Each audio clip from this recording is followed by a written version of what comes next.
جان نہیں ہے کیا ٹانگوں میں؟ ہوادار نے اس کو کالر سے گھسیٹتے ہوئے اپنی طرف کھینچا تھا۔ اس کا گریبان حلق میں پھنستا جا رہا تھا۔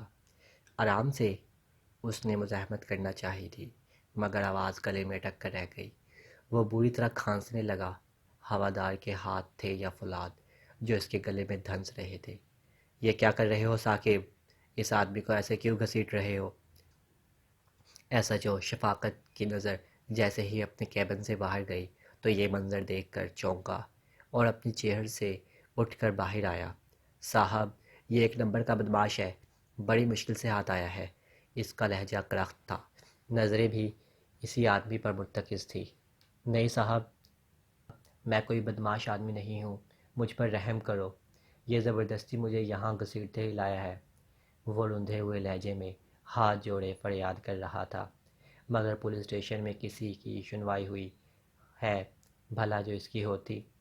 ہر بدماش پکڑے جانے پر یہی کہتا ہے کہ اس نے کوئی جرم نہیں کیا۔ ایک رات جیل کے اندر رہا نا، سارے جرم خود بخود قبول کر لے گا۔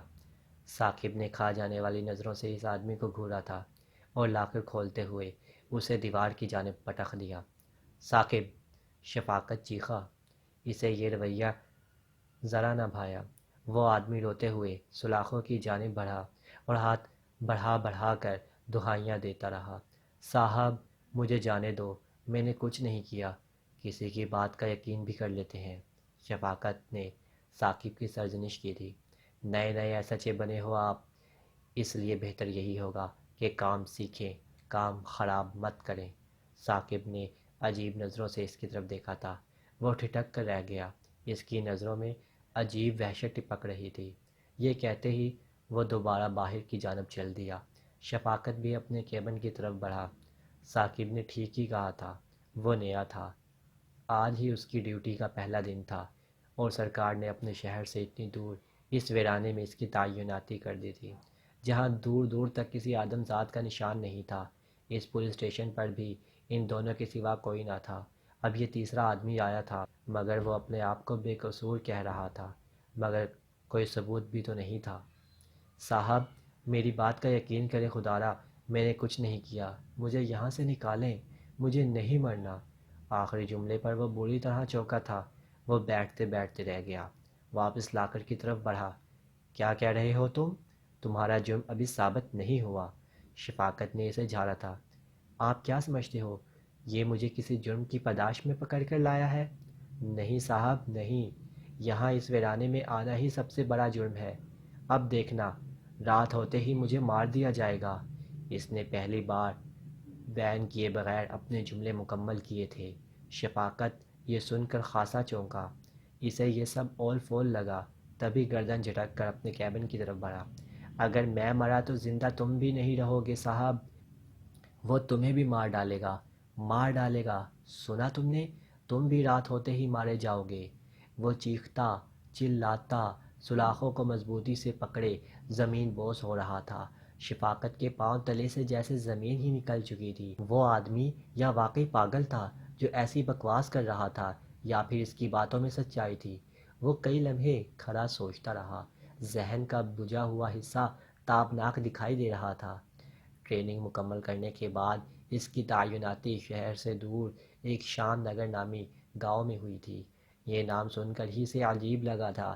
اس نے کافی باغ دور کی کہ کسی طرح اس کا ٹرانسفر واپس شہر میں ہی ہو سکے، مگر ایسا ممکن نہ ہو سکا۔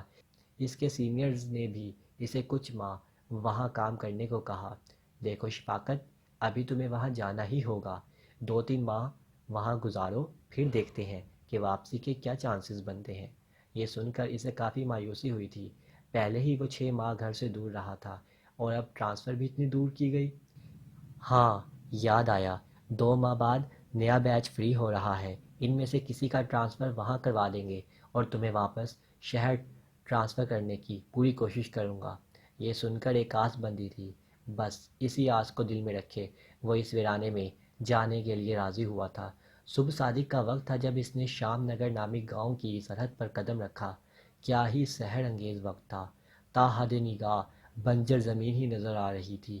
سوچا تھا کہ گاؤں ہے تو ہریالی آنکھوں کو دیکھنا نصیب ہوگی، تازہ ہوا سانسوں میں نئی تازگی بخشے گی، مگر یہاں آ کر جیسے یہ امید ہی دم توڑ چکی تھی۔ کھنڈر، ٹیڑھے راستے، تنوں سے اکھڑے ہوئے درخت، اپنی حالت پر ماتم کرتی فضا، غرض سب کچھ عجیب تھا۔ رکشے والے نے بھی گاؤں سے کچھ فاصلے پر ہی اتار دیا تھا۔ کیا ہوا بھائی، آگے نہیں جانا کیا؟ اس نے حیرت سے استفسار کیا تھا۔ کیا مذاق کر رہے ہو صاحب؟ میرے بیوی بچے ہیں، کیوں آدمی کو موت کی گھات اتارنا چاہتے ہو؟ اس نے تمسخر بھرے انداز میں کہا تھا۔ وہ اس لہجے کا مفہوم نہ سمجھ سکا اور آگے بڑھ دیا۔ ہر اٹھتا قدم اس کو حیرت کے سمندر میں غوطے لگانے پر مجبور کر رہا تھا۔ ایک سنسنی اس کی سماعت میں گھلتی جا رہی تھی۔ ایسا معلوم ہو رہا تھا جیسے وہ صبح کے وقت نہیں بلکہ تپتی ہوئی گرمیوں کی دوپہر میں اکیلا صحرا میں گھوم رہا ہو۔ حدت سے بھرے تماچے اس کے رخسار کو تھپ تھپا رہے تھے۔ سردی کی لہر کی بجائے وہ پسینے سے شرابور تھا، پیاس سے گلا سوکھ چکا تھا۔ یہ کیا، اس موسم میں بھی اتنی پیاس کیوں لگ رہی ہے مجھے؟ اس نے گلے پر ہاتھ پھیرتے ہوئے سوچا تھا اور سستانے کے لیے ادھر ادھر دیکھا۔ سورج نے کچھ دیر پہلے ہی آنکھ کھولی تھی۔ پاس ہی اسے ایک بڑا سا پتھر نظر آیا۔ وہ اس پر جا بیٹھا اور ادھر ادھر دیکھا، شاید کوئی نظر آئے، مگر وہاں کوئی نہ تھا۔ بھلا اس ویرانے میں پولیس اسٹیشن بنانے کی کیا سوچی تھی سرکار کو؟ کوئی بھوت پریت تو جرم کرنے سے رہے۔ اس نے خود ہی اپنا تمسخر اڑایا تھا۔ کچھ دیر سستانے کے بعد وہ اٹھا اور منزل کی طرف چل دیا۔ مٹی سے اس کے پاؤں اٹ چکے تھے، مگر وہ چلتا ہوا ایک کھنڈر کے کنارے پہنچا تھا۔ ایس ایچ او صاحب، پیچھے سے کسی نے آواز دی تھی۔ وہ فل فور پلٹا۔ وہاں ایک پولیس کی وردی پہنے آدمی کھڑا تھا۔ ہاں، اس گاؤں کا نیا ایس ایچ او۔ اس نے اس بات میں سر ہلایا۔ بہت خوب، لگتا ہے آج رات کا سامان تیار ہو چکا ہے، اس نے زیر لب کہا تھا۔ تبھی وہ ان لفظوں کا مفہوم نہ سمجھ سکا۔ کچھ کہا؟ اس نے آگے بڑھتے ہوئے استفسار کیا۔ جی بالکل، میں آپ ہی کو ڈھونڈ رہا تھا، چلیں میں آپ کو پولیس اسٹیشن لے چلتا ہوں۔ اس نے بیگ شفاقت کے ہاتھوں سے لیا اور بائیں جانب مڑا۔ وہ بھی اس کے پیچھے پیچھے چل دیا۔ یہاں کیا تمام آتمائیں بستی ہیں؟ اس سوال پر وہ دفتن چونکا تھا اور گھورتے ہوئے اس کی طرف دیکھا۔ وہ نظروں کی حدت کو برداشت نہ کر سکا اور اٹکتے ہوئے جملے کی تصحیح کی۔ میرا مطلب تھا کہ کوئی انسان نظر نہیں آ رہا۔ یہ گاؤں ہے صاحب، یہاں گھر کوسوں فاصلے پر ہی ہوتے ہیں، اس نے مدھم لہجے میں ہی جواب دیا تھا۔ وہ پلٹ کر دوبارہ آگے بڑھنے لگا۔ ہو، کوسوں فاصلے پر؟ کہہ تو ایسے رہا ہے جیسے میں نے پہلے کبھی گاؤں دیکھا ہی نہیں، وہ بڑبڑایا تھا۔ صاحب، یہ عام گاؤں نہیں ہے، یہاں کے باسی رات کو گھروں سے نکلتے ہیں، رات سے پہلے کسی کو اپنے گھروں سے نکلنے کی اجازت نہیں ہے۔ اس کے جواب پر وہ بری طرح چونکا۔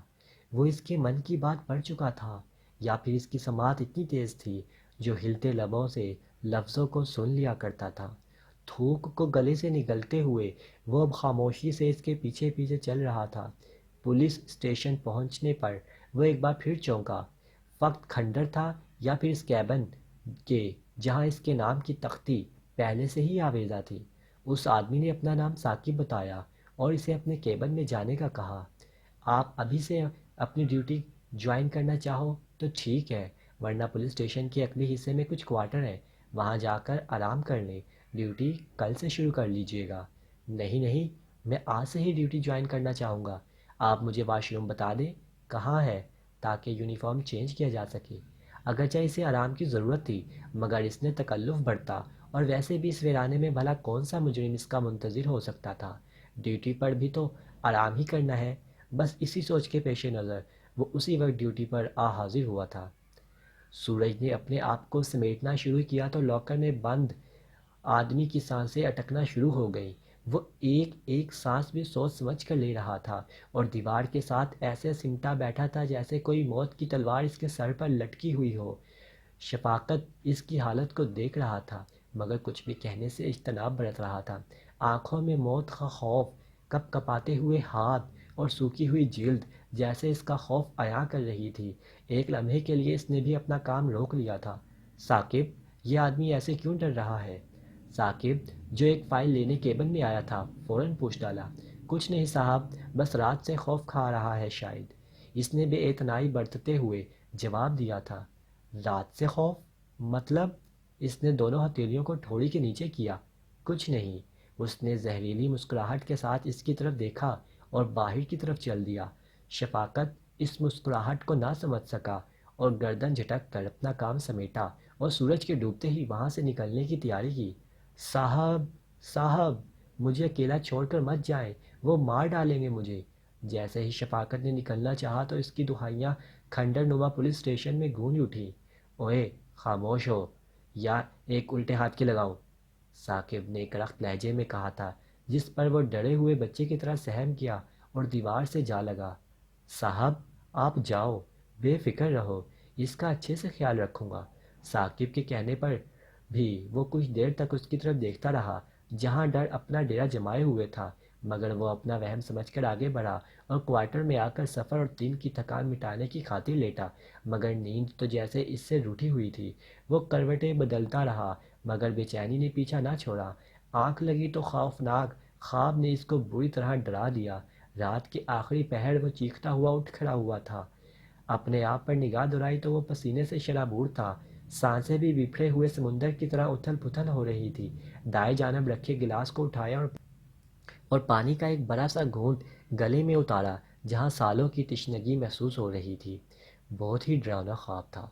گہری سانس لیتے ہوئے اس نے اپنے آپ کو تسلی دی تھی اور دوبارہ لیٹنے کے لیے وہ ابھی آدھا ہی جھکا تھا کہ اسے باہر سے ایک زوردار چیخ سنائی دی۔ پورے جسم میں اس کے سرد لہر سرایت کر گئی۔ سماج شکن چیخ نے اس کے رونگٹے کھڑے کر دیے۔ وہ فوراً اٹھا اور باہر جانے کا ارادہ کیا۔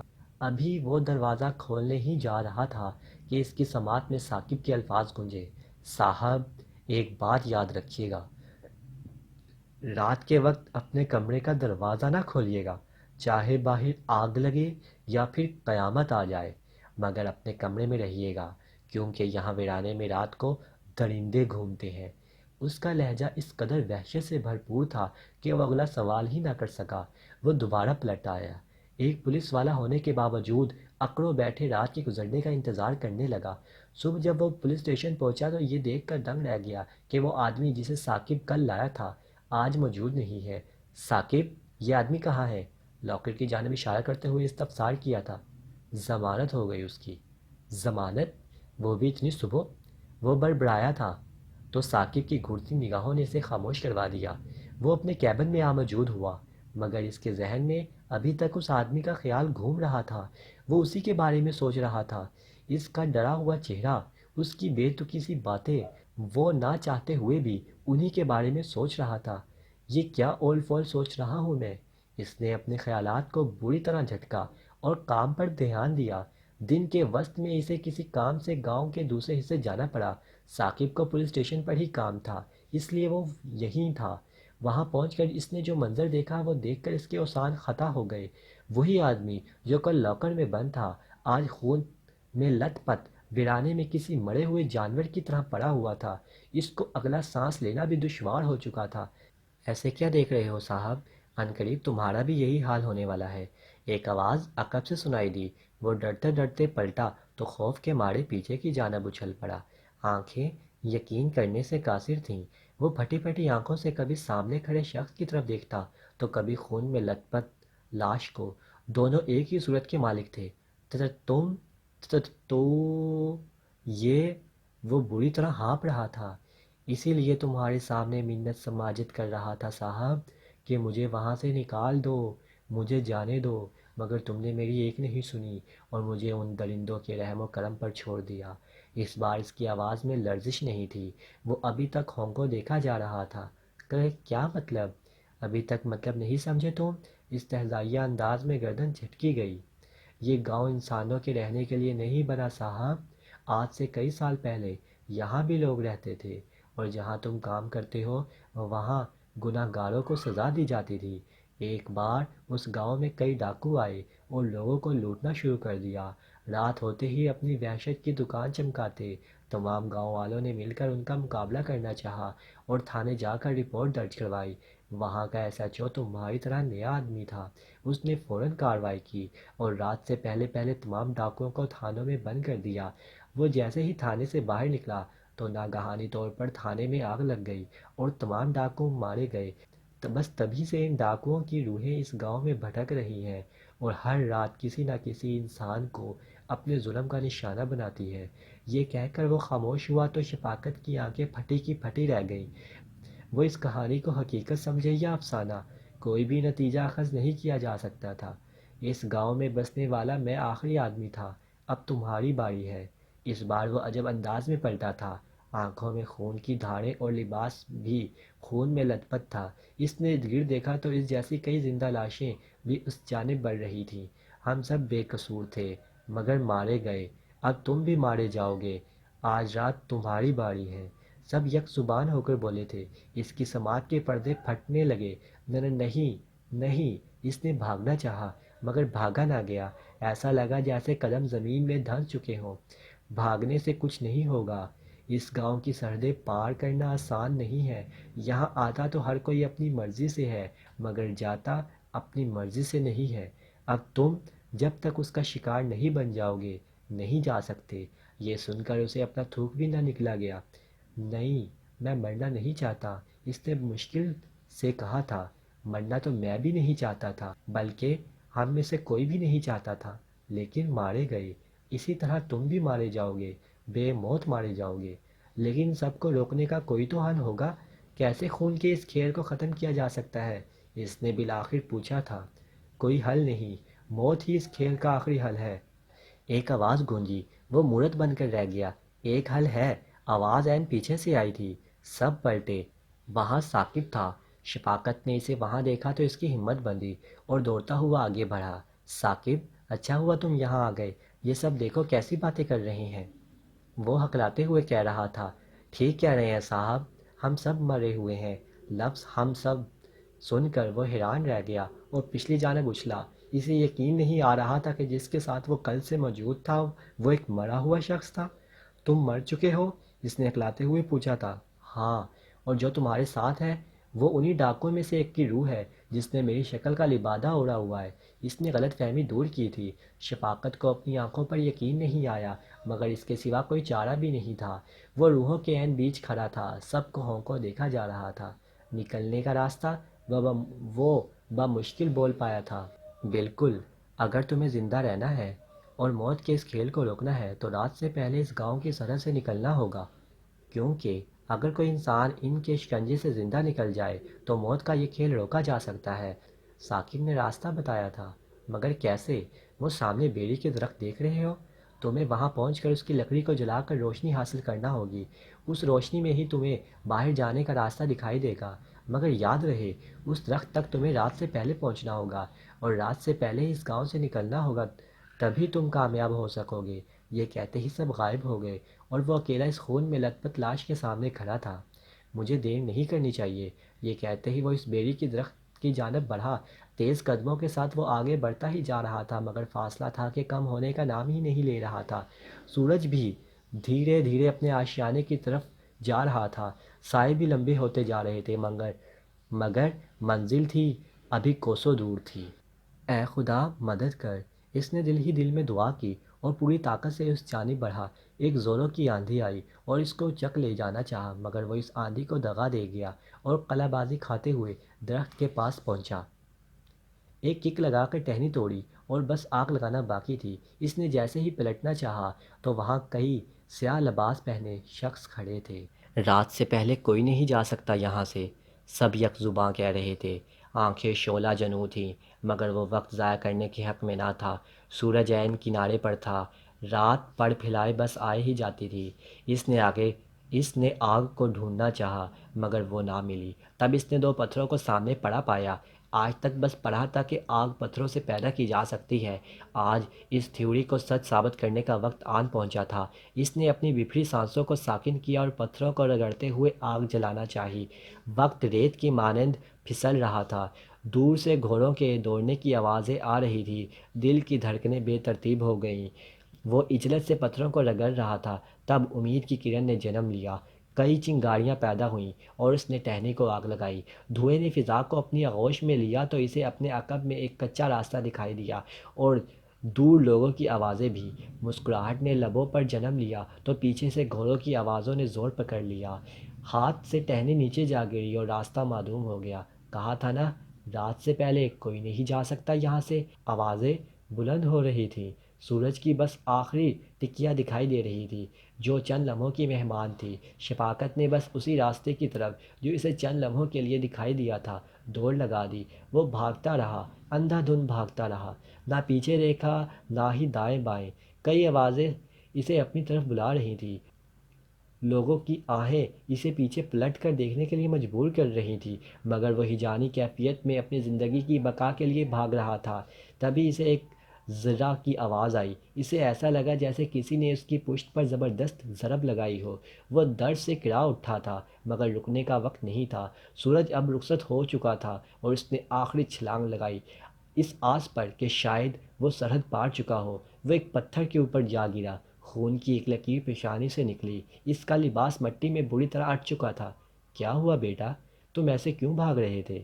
ایک آواز گونجی۔ اس نے پلٹ کر دیکھا تو اپنے آپ کو ایک چوراہے پر پایا جہاں ہر آنکھ اسے گھور رہی تھی۔ اس کے لبوں پر درد کی بجائے مسکراہٹ نے جنم لیا۔